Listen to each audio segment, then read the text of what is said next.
Mettez-vous bien dans l'esprit que vous êtes morts au péché et que vous vivez à Dieu en Jésus-Christ votre Seigneur. Romains 6, 11. Soyez donc fortifiés en sa vie, en celui qui est ressuscité. Telle est la position qu'il faut pour votre esprit, non pour votre âme, non pour votre corps.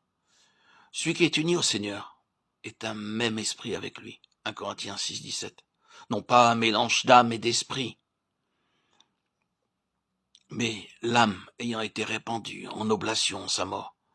Quand nous avons été plantés dans cette mort, l'esprit est libéré et uni à lui, qui est le conquérant et le vainqueur assis au-dessus de toute principauté et de toute puissance dans les lieux célestes. Et par sa force toute puissante.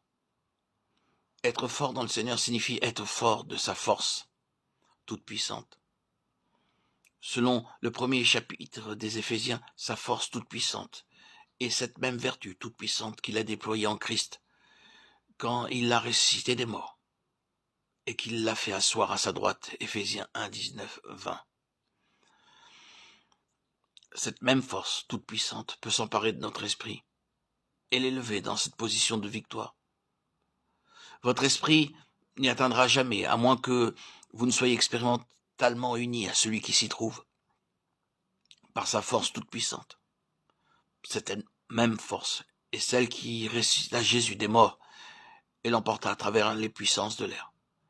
Car il passa à travers ces puissances jusqu'au ciel où il s'assit.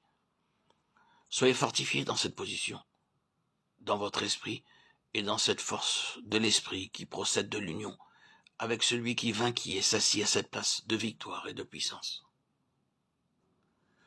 Nous sommes si occupés de nos corps. Nous désirons tant être fortifiés corporellement.